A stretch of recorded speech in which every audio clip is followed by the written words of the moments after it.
ನಮಸ್ಕಾರ. ನುಡಿ ಬೆಳಕು ರೇಣುಕಾ ನಿಡಗುಂದಿ ಅವರ ಪ್ರಜಾವಾಣಿಯ ಅಂಕಣ ಬರಹ 4 ಆಣೆಗಳ ಲೆಕ್ಕ.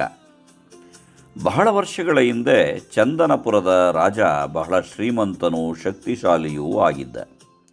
ಮಹಲಿನಲ್ಲಿ ಎಲ್ಲ ಸೌಲಭ್ಯಗಳಿದ್ದರೂ ರಾಜನ ಮನಸ್ಸು ಯಾವತ್ತೂ ಸಂತೋಷವಾಗಿರಲಿಲ್ಲ. ಹಲವು ಜ್ಯೋತಿಷಿಗಳು ಪಂಡಿತರಿಂದ ಸಲಹೆ ಪಡೆದರೂ ಯಜ್ಞಗಳನ್ನು ಮಾಡಿಸಿದರೂ ಸುಖವಿದ್ದಿರಲಿಲ್ಲ. ಒಂದು ದಿನ ರಾಜನು ವೇಷ ಬದಲಿಸಿಕೊಂಡು ತನ್ನ ರಾಜ್ಯ ಸುತ್ತಲೂ ಹೊರಟನು. ಹಳ್ಳಿಯೊಂದರಲ್ಲಿ ಹೊಲದ ಬಳಿ ಮಾಸಲು ಬಟ್ಟೆ ಧರಿಸಿದ ಬಡ ರೈತನು ಮರದ ನೆರಳಲ್ಲಿ ಊಟ ಮಾಡುತ್ತಿದ್ದನು. ರಾಜನ ಮನಸ್ಸಲ್ಲಿ ರೈತನಿಗೆ ಸಹಾಯ ಮಾಡಬೇಕೆಂದು ಆಸೆಯಾಯಿತು. ರಾಜನು ಆತನನ್ನು ನೋಡಿ, ನಿನ್ನ ಹೊಲದಲ್ಲಿ ಕೆಲವು ಬಂಗಾರದ ನಾಣ್ಯಗಳು ಸಿಕ್ಕವು, ನಿನ್ನ ಹೊಲದ್ದು ನೀನೇ ತೆಗೆದುಕೋ ಎಂದು ಹೇಳಿದನು. ಆದರೆ ರೈತನು, ಅವಶ್ಯಕತೆ ಇಲ್ಲ, ಅವು ನನ್ನವಲ್ಲ, ನೀವು ಬೇಕಿದ್ದರೆ ಯಾರಿಗಾದರೂ ದಾನ ಮಾಡಬಹುದು, ಇದ್ದುದರಲ್ಲಿಯೇ ನಾನು ಸಂತೋಷನಾಗಿದ್ದೇನೆ ಎಂದರು. ರಾಜನು ಆಶ್ಚರ್ಯದಿಂದ ಕೇಳಿದನು, ಹಣದ ಅಗತ್ಯ ಯಾರಿಗಿರುವುದಿಲ್ಲ? ಕೈಗೆ ಬಂದ ಲಕ್ಷ್ಮಿಯನ್ನು ಬೇಡವನ್ನುತ್ತಾರೆಯೇ? ರೈತ ಹೇಳಿದ, ನಾನು ನಿತ್ಯವೂ 4 ಆಣೆಗಳನ್ನು ಗಳಿಸುತ್ತೇನೆ, ಅಷ್ಟು ಸಾಕು. ರಾಜ, ನೀನು ಪ್ರತಿದಿನ 4 ಆಣೆಗಳಷ್ಟು ಮಾತ್ರ ಗಳಿಸುತ್ತೀಯ, ಅದರಲ್ಲಿ ಸಂತೋಷವಾಗಿರುತ್ತೀಯಾ? ಹೇಗೆ ಸಾಧ್ಯ ಎಂದು ಕೇಳುತ್ತಾನೆ. ರೈತನು ಹೇಳಿದನು, ಸಂತೋಷ ಸಂಪತ್ತಿನ ಪ್ರಮಾಣದಿಂದ ನಿರ್ಧಾರವಾಗುವುದಿಲ್ಲ, ಅದು ನಾವು ನಮ್ಮ ಸಂಪತ್ತನ್ನು ಹೇಗೆ ಬಳಸುತ್ತೇವೆ ಎಂಬುದರ ಮೇಲೆ ಆಧಾರಿತವಾಗಿದೆ. ಆಗ ರಾಜನು ಕೇಳಿದನು, ಆ 4 ಆಣೆಗಳನ್ನು ನೀನು ಹೇಗೆ ಬಳಸುತ್ತೀಯಾ?